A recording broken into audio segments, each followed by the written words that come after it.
नमस्कार। आपको ये कहानी पूरी देखनी चाहिए और मैं चाहता हूं कि आप इस कहानी को पूरा देखिए। इस कहानी में खाटू श्याम बाबा बड़े भाई बन के रहते हैं उस घर के अंदर। बड़े भाई की तरह सबकी सेवा करते हैं, बड़े भाई की तरह सबकी मनोकामनाओं को पूरा करते हैं।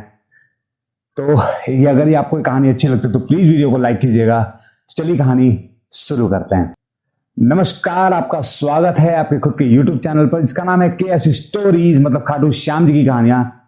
ये कहानी है एक छोटे से परिवार में जिसमें एक पिता है, एक माता है और एक 22 साल का लड़का है और एक बड़ा भाई है जिसका नाम है खाटू श्याम बाबा। ये पूरा परिवार, जो माता पिता है वो खाटू श्याम बाबा को बड़ा बेटा मानते हैं और जो बेटा है, बेटे का नाम है आरव। आरव खाटू श्याम बाबा को बड़ा भाई मानता है।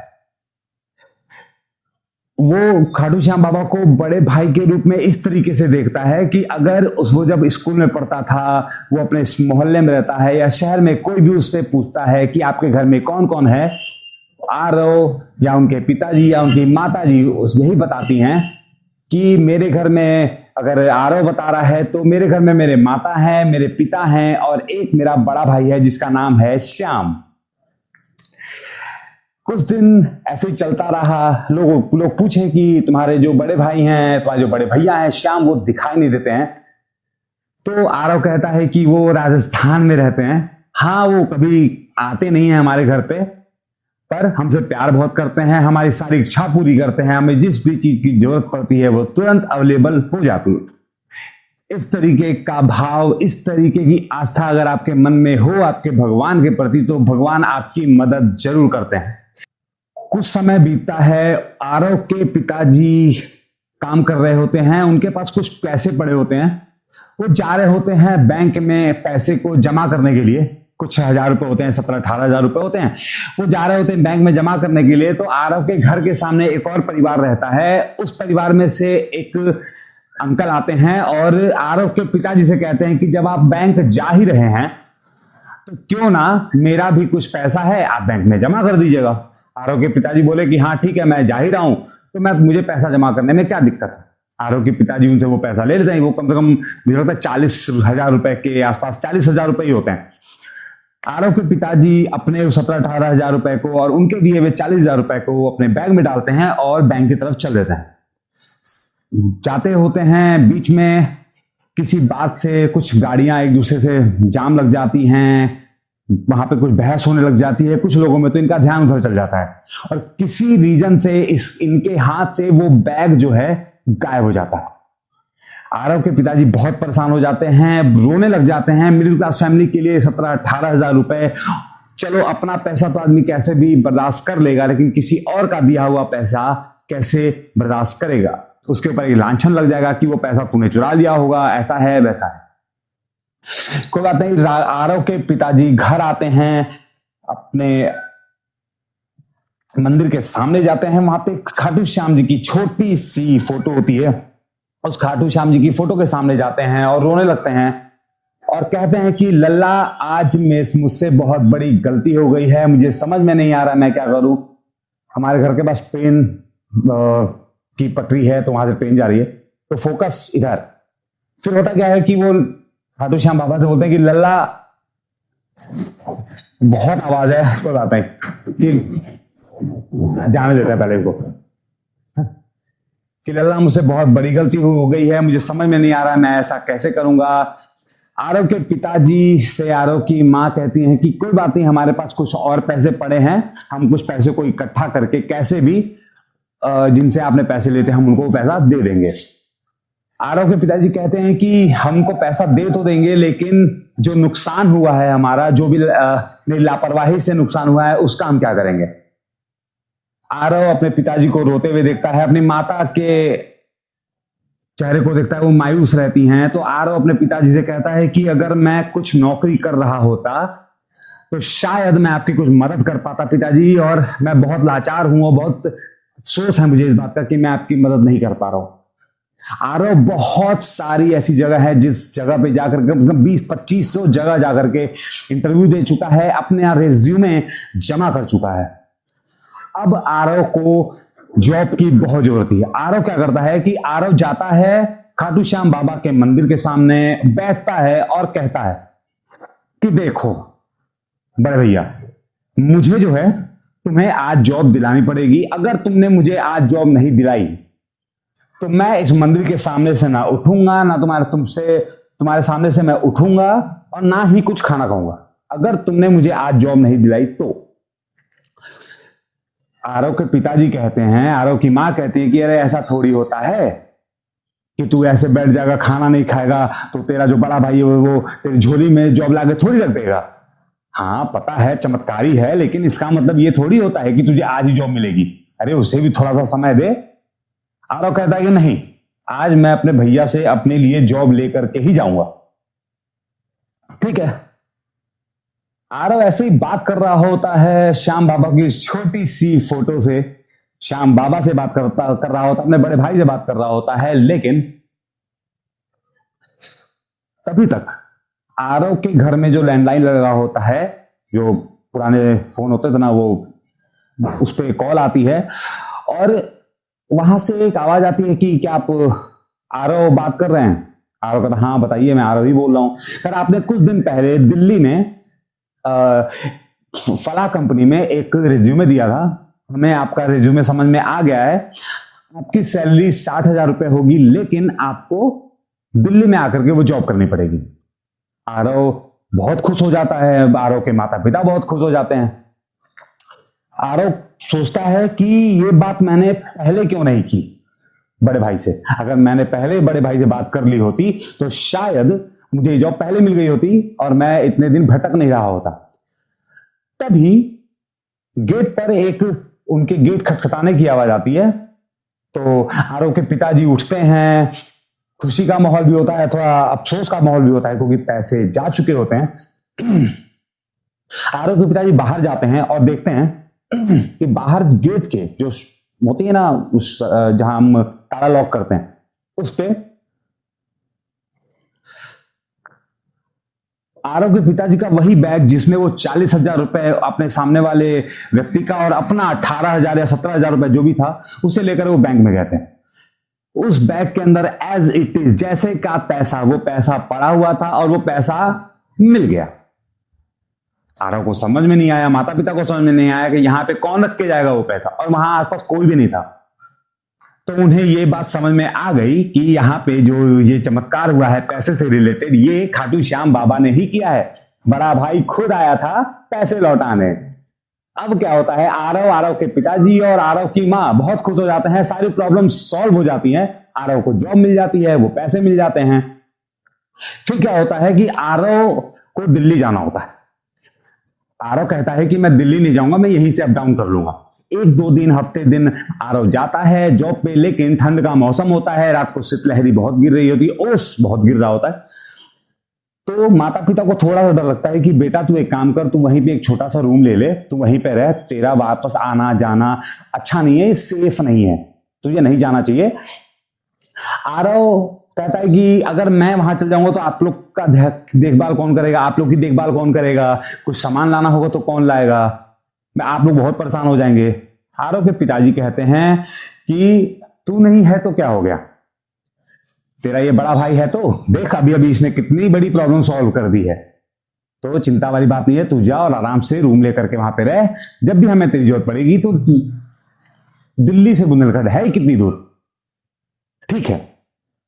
आरव वहां शिफ्ट हो जाता है। लेकिन सुनिए, हर 2 महीने पे आरव और आरव की फैमिली हर 2 महीने पे खाटू श्याम बाबा से राजस्थान खाटू मिलने जाते थे। लेकिन जॉब लगने के बाद 2-3 महीना बीत गया, लेकिन आरव और आरव का परिवार खाटू श्याम बाबा को थैंक यू बोलने नहीं गया था। लेकिन तभी मोहल्ले से एक बस जा रही होती है जिसमें बहुत से लोग होते हैं, और वो आते हैं और आरव के पिताजी से कहते हैं कि क्या आप खाटू श्याम बाबा के पास चलना पसंद करेंगे, हमारी बस जा रही है। आरव के पिताजी कहते हैं कि हाँ ठीक है हम चलेंगे।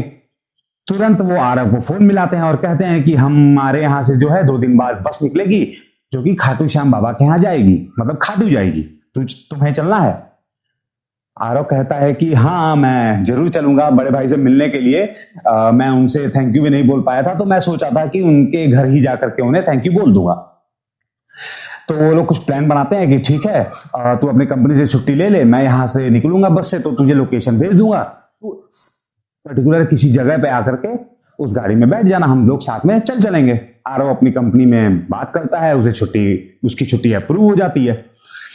होता क्या है कि जिस दिन ये बस जानी होती है, बस अपने समय से निकल गई होती है। आरव अपने माता पिता के फोन का इंतजार कर रहा होता है। जब आरव के माता पिता का फोन नहीं आता है तो आरव खुद अपने माता पिता को फोन करता है और कहता है, सॉरी, आरव अपने माता पिता को फोन करता है लेकिन उनका फोन स्विच ऑफ होता है। उससे समझ में नहीं आता कि स्विच, तो उसे लगा कि हो सकता है नेटवर्क इशू की वजह से, वो साथ में और भी लोग जा रहे होते हैं, उनके अड़ोस पड़ोस में लोग जो रहते हैं उनको फोन करता है, उनका भी फोन ऑफ होता है। लेकिन आरव क्या करता है कि आरव दिल्ली से निकलता है और सीधे अपने बुंदेलखंड पहुंचता है। वहां पहुंचता है, अपने पड़ोसी के पास जाता है कि आपके घर वाले लोग भी गए होंगे, मुझे किसी का नंबर दे दीजिए, मैं अपने माता पिता से मिल नहीं पा रहा हूं, बहुत टाइम हो गया है, बहुत देर, उनकी बस कभी आ जानी चाहिए थी, क्योंकि बस नहीं आई तो मुझे वापस यहीं आना पड़ा, अपने घर पे ही आना पड़ा। उनके घर से वो किसी का नंबर लेता है, फोन मिलाता है तो किसी अजनबी ने फोन उठाया होता है और वो कहता है कि यहां पर एक बस का बहुत ही बड़ा एक्सीडेंट हो गया है, बहुत से लोग घायल हैं और बहुत से लोग भगवान के पास जा चुके हैं। आरव के पैर के नीचे से जमीन सरक जाती है। ऐसा होता है कि आरव के ऊपर एक पहाड़ टूट के गिर गया है। आरव वहीं जमीन पे बैठ जाता है और अपने बड़े भाई से कहता है कि बड़े भाई, माता पिता को कुछ नहीं होना चाहिए। आरव तुरंत अपनी गाड़ी उठाता है, लोकेशन पता करता है बस की, कहां बस लड़ी है, जाता है, देखता है वहां पे आरव के माता पिता का कोई भी अता पता नहीं होता है। अंधेरा बहुत हो रहा है, लेकिन कोई बात नहीं, आप मेरी कहानी पे ध्यान दीजिए। देखता है तो वहां पे उनके माता पिता को कोई भी पता नहीं होता है। अलग अलग हॉस्पिटल्स में जाता है, वहां पता, छोटी छोटी क्लिनिक्स में जाता है, वहां पता करता है, लेकिन कहीं भी आरव के माता पिता का पता नहीं चलता है। आरव दिन रात माता पिता को खोजता है, लेकिन उसके माता पिता कहीं भी नहीं मिलते हैं। आरव गाड़ी स्टार्ट करता है, अपने घर आता है, श्याम बाबा के सामने बैठता है और बोलता है, बड़े भैया ये बात याद रखना, माता पिता को कुछ भी नहीं होना चाहिए। अगर माता पिता को कुछ भी हुआ तो याद रखना, मैं तुम्हारे दर कभी नहीं आऊंगा। ये आपकी आस्था है, आप कितने हक से भगवान से बात करते हो, कितने हक से भगवान से मांगते हो कि आपको क्या चाहिए। 10 दिन बीतते हैं, 15 दिन बीतते हैं, आरव बहुत परेशान होता है। ऐसा लगता है कि आरव की रीढ़ की हड्डी ही नहीं है, अब आरव टूट रहा होता है। लेकिन आरव कंपनी में, जिस कंपनी में जॉब कर रहा होता है, उस कंपनी में लोग अच्छे होते हैं, वो आरव को कुछ भी नहीं बोलते। वो जानते हैं कि आरव की जिंदगी में क्या चल रहा है अभी, तो उन्हें कुछ भी नहीं बोला जाता है। लगभग 17-18 दिन के बाद आरव ऐसे ही अपनी कंपनी में बैठ के काम कर रहा होता है। वैसे तो उसका काम में मन नहीं लग रहा होता है, लेकिन काम कर रहा होता है और उसके फोन पे एक कॉल आती है जो कि उसके पिताजी की होती है। पिताजी का फोन जैसे वो उठाता है, वो आरव को कहते हैं कि और बेटा कैसा है। आरव बहुत ही खुश हो जाता है, खुशी के मारे रोने लग जाता है और पूछता है कि पिताजी आप लोग हैं कहाँ, आप लोग कहाँ थे, मैं बहुत पागलों की तरह आप लोग को ढूंढ रहा हूं, मम्मी कहाँ है। मम्मी से बात करता है, बहुत रोने लग जाता है, माता पिता दोनों रोने लग जाते हैं। मैं भी थोड़ा भावुक हो रहा हूं, पर माता पिता दोनों रोने लग जाते हैं, आरव रोने लग जाता है। आरव बहुत खुश होकर के अपनी उस कंपनी में सबको सारी बात बताता है कि आज मेरे साथ क्या हुआ है। तुरंत अपनी गाड़ी उठाता है और जहां पे उसके पिताजी होते हैं वो जगह गाजियाबाद होती है, वो गाजियाबाद की तरफ जाता है आरव।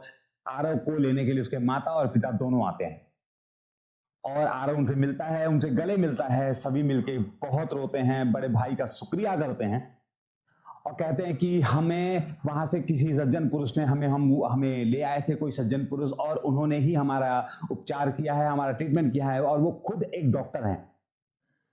आरव कहता है कि मैं उनसे मिलना चाहता हूं और उन्हें बहुत ही दिल से थैंक यू बोलना चाहता हूं, तो क्या आप मुझे उनसे मिलाएंगे। आरव के पिता और माता कहते हैं कि हाँ हाँ, बस बगल में ही है, एक अपार्टमेंट है, उसके आखिरी वाले फ्लोर पे वो रहते हैं।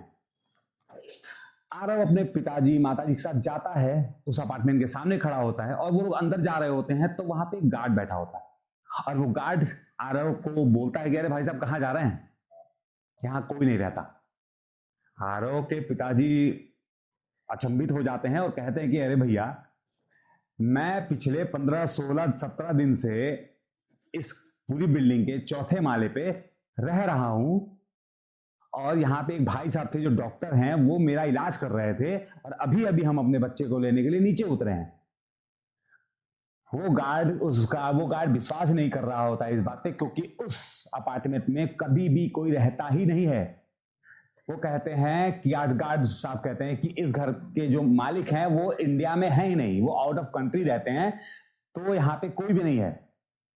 पिताजी कहते हैं कि अरे बेटा, मैं यहीं रहता था, आप मेरा विश्वास करिए। आरव उनसे कहता है, गार्ड साहब से एक रिक्वेस्ट करता है कि अगर पिताजी कह रहे हैं तो हो सकता है कि वो यहां रह रहे हो, आपने ध्यान ना दिया हो। अब इन लोगों में बहुत सारी बातें होती हैं, तो गार्ड भी मान जाता है कि ठीक है, अगर आप रहते हैं तो आप मुझे बताइए कि कौन सी जगह किस जगह पे है, कौन रूम कहाँ है, रूम कितने हैं, किचन है, बाथरूम कितने हैं, किस साइड में क्या है। आरव के पिताजी बताते हैं कि रूम जैसे ही आप उस गेट को खोलेंगे, अंदर जाएंगे, तो आपके अंदर जाते ही दाहिने हाथ में एक छोटा सा मंदिर है। उस मंदिर के बगल में एक छोटा सा रूम है, इधर एक रूम है। मतलब जैसे जैसे वो डिस्क्राइब कर रहे थे उस घर को, वो जैसे ही गार्ड साहब गेट खोलते हैं तो उस पूरे घर के अंदर इस तरीके से धूल जमी थी जैसे कि वो पूरा घर कम से कम 10 साल से बंद था। लेकिन लेकिन लेकिन आरव के पिताजी ने जो जो बात बताई गार्ड साहब को, वो बात सत्य थी। और दाहिने हाथ में एक छोटा सा मंदिर था। वो एक आला होता है ना, पुराने जमाने में आला बनता था ऐसे करके, मंदिर टाइप का। उस एक आला था जिसमें एक खाटू श्याम जी की फोटो थी, जिसमें एक छोटी सी फोटो रखी हुई थी खाटू श्याम जी की। उस खाटू श्याम जी की फोटो को देख करके आरव के पिता और आरव की माता जी उस फोटो को उठाते हैं और कहते हैं कि हमारा उपचार तेरा बड़ा भाई ही कर रहा था। मेरे रोए खड़े हो चुके हैं, मैं आपको कैसे दिखाऊं, बहुत अंधेरा हो गया है। मेरा उपचार तुम्हारा बड़ा भाई ही कर रहा था। हमें अभी तक पता ही नहीं चला कि वो खुद खाटू श्याम बाबा थे, तेरा बड़ा भाई था। उस समय कैसे जैसे करके आरव, उसके पिताजी और माता उस जगह से निकलते हैं। गार्ड साहब को समझाते रह जाते हैं, लेकिन गार्ड साहब को विश्वास नहीं होता है कि इस घर में कोई भी रहता था या ये रहते थे इस घर के अंदर। कोई बात नहीं, वहां से आरव के माता पिता निकलते हैं और घर की तरफ जाते हैं, अपने घर जाते हैं, लोगों को बताते हैं उनके साथ क्या हुआ। कुछ लोग मानते हैं, कुछ लोग नहीं मानते हैं। फिर कुछ समय और बीतता है। आरव के पिता, उसकी मम्मी, वो सब अब एक गाड़ी बुक करते हैं और खाटू श्याम बाबा दरबार जाते हैं। और वहां जाके श्याम बाबा के सामने, अपने बड़े भाई के सामने जाके आरव ने बहुत ही अच्छे से धन्यवाद किया, थैंक यू कहा और जोर से बोला, जय श्री श्याम। आपको ये कहानी कैसी लगी बताइएगा, जरूर कमेंट में बताइएगा, लाइक कीजिएगा। और अगर आपको ये कहानी पसंद आती है तो और आप भी मुझे कुछ अपने कहानियों के अपने लाइफ में कुछ ऐसे चमत्कार हुए हैं जो खुद खाटू श्याम बाबा ने किया हो या किसी भी ईश्वर ने किया हो या कोई भी तीसरी शक्ति का एक्सपीरियंस हुआ हो आपको, तो आप मुझसे इस कहानी में शेयर कर सकते हैं। और प्लीज वीडियो को चैनल को सब्सक्राइब किए बिना मत जाइएगा। मैं हूं कौशल, धन्यवाद, नमस्कार।